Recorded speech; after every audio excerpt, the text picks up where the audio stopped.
ओडिशा में 4 अक्टूबर को दुर्गा मूर्ति विसर्जन के दौरान हिंसा भड़क गई थी। अभी यह मुद्दा थमा भी नहीं था कि ओडिशा एक और हिंसा की चपेट में आ गया है, जिसके चलते सवाल उठने लगे हैं कि पहली घटना के बाद प्रशासन ने सबक नहीं लिया, जिसके चलते दूसरी घटना भी घट गई। इस हिंसा के बाद सरकार के खिलाफ मोर्चा खोल दिया गया और बड़ी बात तो यह है कि सरकार के खिलाफ मोर्चा खोलने वाला कोई और नहीं बल्कि आरएसएस ही है।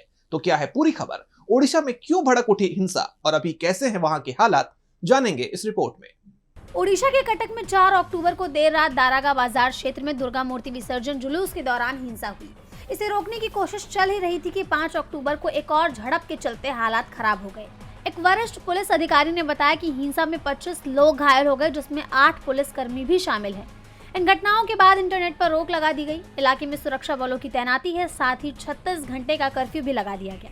और वहीं वीएचपी यानी विश्व हिंदू परिषद ने राज्य की बीजेपी सरकार के खिलाफ मोर्चा खोलते हुए कटक में 12 घंटे का बंद बुलाया है।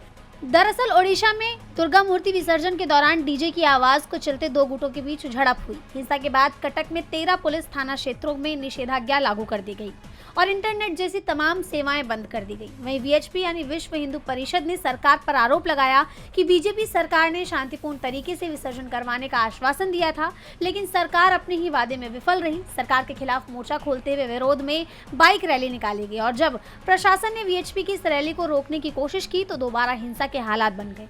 वहीं दूसरी घटना की जानकारी देते हुए एक अधिकारी ने बताया कि हिंसा की ताजा घटना वीएचपी द्वारा जिला प्रशासन के आदेशों की अवहेलना करते हुए शाम को मोटरसाइकिल रैली आयोजित करने के बाद हुई। रैली में शामिल लोगों को आगे बढ़ने से रोका गया तो वो हिंसक हो गए और उन्होंने सीसीटीवी कैमरे क्षतिग्रस्त कर दिए। साथ ही पुलिस ने जब रैली को रोकने की कोशिश की तो उन्होंने पथराव शुरू कर दिया। इस बीच विश्व हिंदू परिषद ने दुर्गा प्रतिमा जुलूस के दौरान हुई झड़प के विरोध में कटक बंद रखा। इस मामले में बीजेपी की सरकार विपक्ष के निशाने पर भी आ गई।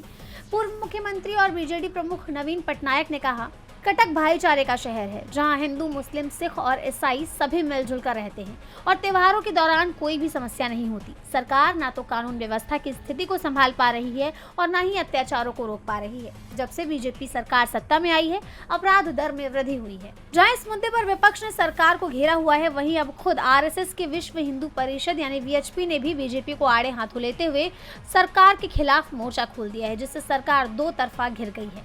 डीबी लाइव की रिपोर्ट।